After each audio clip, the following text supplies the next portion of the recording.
小的人爱呀，爱到月亮变老，你随波荡漾，只要抱紧你，四季都为你变调。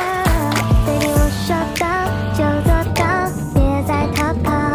那些不能见面的日夜有够煎熬，小小的人快要只剩拳头，是你都好，双手教我温柔，相爱就从某一天到永远，在心里为我擦眼为我留了一扇门的Alright guys, nandito tayo ngayon sa Ximending kung saan tayo ay magpo-food trip. Titikim tayo ng mga ilang local foods nila dito at i-rate din natin kung okay ba sa panlasa natin. Disclaimer lang ha, based lang ito sa panlasa namin. Pero anyway, samahan niyo kami. Let's go! Siyempre una, nandito kami sa arko ng Seaman Walker. Tapos, dito pa lang sa gilid, order na kami na itong pagkain na to. Ayan. Ayan, fried chicken since 1973. Assorted itong mga chicken na ito. Ito yung mga kasama ko. Waiting na lang kami sa pag-claim ng food kasi naka-order na kami kanina. Titikman natin yan later. Let's go!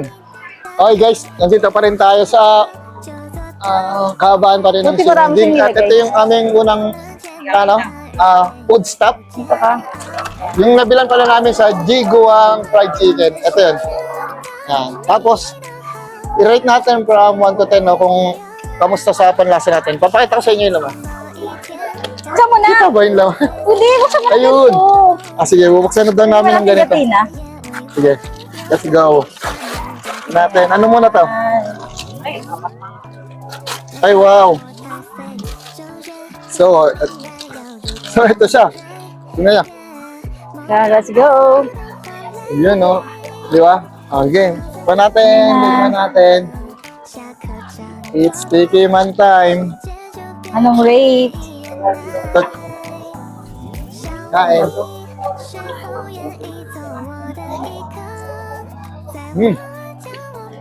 Sarap. Chicken sa akin, yan sa'yo. Parang French fries. Itong siya. Ano pa to? Kamote? Modules. May konting anghang. So. Aha. May init. Kakabila. Ito yung chicken. So, mainit nga. May Chinese na. Sa akin yung chicken, so kasi parang panibago sa panlasa ko yung chicken. Rate natin ha, from 1 to 10, siguro 7 sa akin. Sa'yo, anong rate ng chicken? 6. Di kasi ganito yung gusto kong lasa. Siguro. Sa'yo naman? 7. Medyo Seven. ano na ako sa medyo familiar na ako sa lasa. Tapos, yung French fries ba natikman nyo na? Harap. Okay, tikman ko rin yung French fries.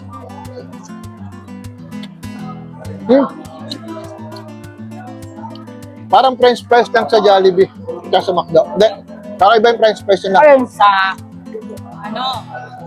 Burger King. Ganun yung ako. May pagka-burger King. Kaya, Burger King. para sa akin na to. 9. 9 sa akin yung French fries sa'yo. 10 sa akin. 12, 10 sa kanya. So, Sarah. French fries, 9. Ano to? Modules. Ha? Ano rin yan? Patatas. Modules. Ito naman, tikman natin. Kasi assorted flavor kasi siya. Modules. Patatas din siya. Tikman natin.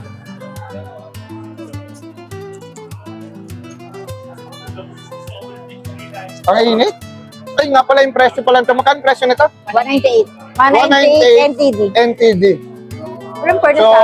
Sulit na siya. Almost types niya Parang- siya sa 2. Pambarkada siya. Pero sulit to, pambarkada kasi. Sarap. Tara, punta pa tayo sa iba. Let's go. So guys, binabaybay namin. Ang galing, oh. Kahita to dito, ang galing. Wow, ang galing. Uy, ang galing, oh. Wow. Ultraman. Wow, nice. Sama ko.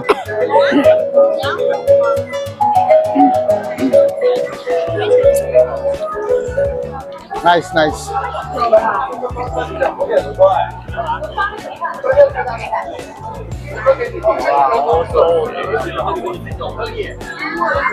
Grabe, ito naman yung isa sa dinadayo rin dito sa Simending, yung Simpo. Ayun, nasa likod, ang haba ng pila.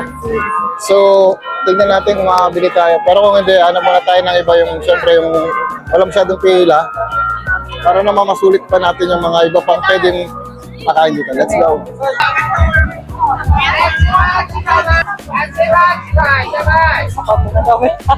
Oh.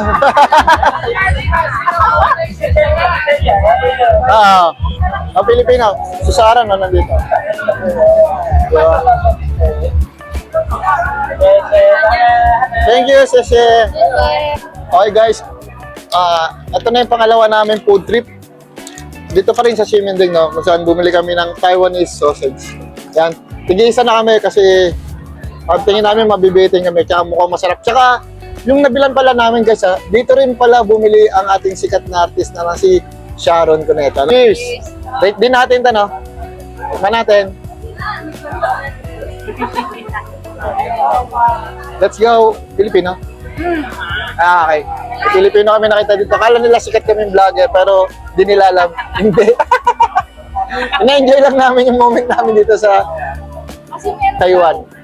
Kasi dahil nga meron siya, Ha? ilalagay natin siya ulit. Parang herbs. Kaya ganun yung lasa niya. Okay. Medyo matigas siya ng konti, no? Pero, masarap, juicy. Ano ba? Wait lang. May ating rate. Namnamin muna natin. Makarami na kami. Magkano pala to? 50. 50 NTD pala ito. Ang isa. Medyo sa kami.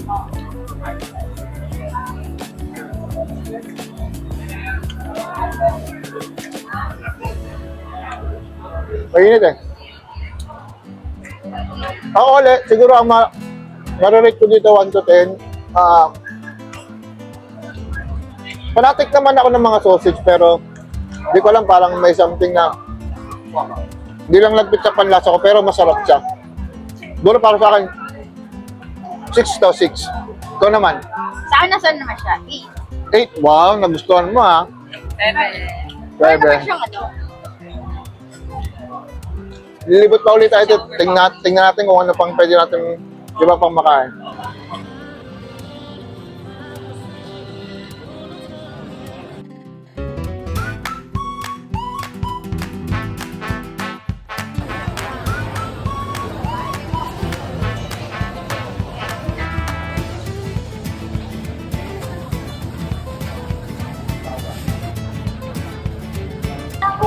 Okay guys, dito naman sa susunod na food trip namin, ito yung aming nabili. Ito. Aichung flour rice noodle. Ayan, ito. Ayan. Ito yung laman niya, no? Small lang to, meron siyang medium at large. At nandun lang yun. Ito ay magkano ulit? 70. 70 NTD. Ngayon, tikman natin kung ano yung lasa niya. Kanina naglagay na kami ng timpla, no? Ng mga seasoning. So, sabi nila dito, ng mga nakatikim na nito, masarap daw to. Lalo siguro sa mga local naman ng dito, no? Pero kami, syempre, try din natin siyang tikman. Rate uli natin kung pasok ba sa panlasa natin. Para ba siyang ano? Para siyang Sige. kota miswa. Ayan, para siyang miswa. Actually, nung isang vlogger din na Pilipino na binlog to, sarap na sarap siyang kinakain to eh. Kaya, Kaya mo lang. try din natin. Medyo mainit pa. Ayan, ninalo ko lang ha. Sige. Bukan natin. Try natin.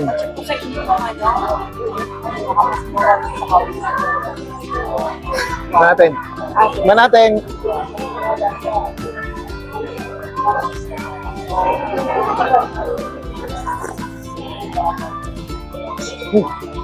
Oo naman. Ano masasabi mo? Masarap. Dahil nalagyan natin siya ng seasoning, no? Dapat sumutunog yung ano. Pagkumanan. Oh my God, ang sarap. Sarap. Dapat lagyan yung seasoning. Oh my God, ang sarap. Para sa akin ha, kasi siyempre may din naman ako sa mga tawag yan, parang ano? Parang sotang, parang miswa, gano'n. Para siyang Na noodles. miswa. For me, 6. 6 ang mabibigay kong rate dito. Ganun. Kasama namin si Sarah. Anong rate mo? Di may pinta.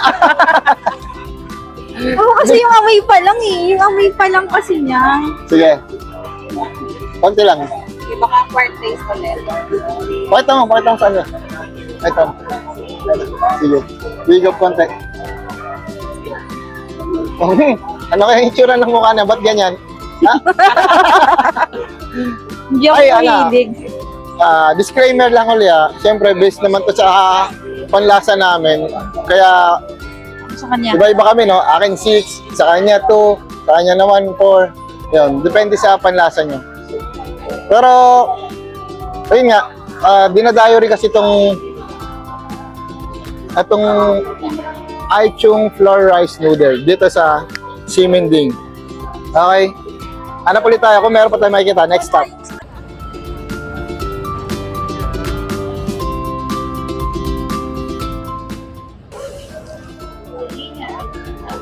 Okay guys. So far no, ayun yung mga natikman namin. Hindi pa rin namin to natikman tong simputang kasi nga ang haba pa rin ng pila. Pero okay mag-alala kasi medyo matagal kami dito sa pag-stay namin sa Taiwan. 5 days kami dito.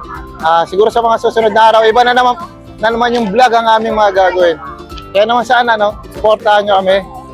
Just like, share, and subscribe kayo sa aming channel. Then, click the notification bell para updated kayo sa mga iba pa namin mga upcoming na activity na gagawin. So, hanggang dito na lang. Paalam!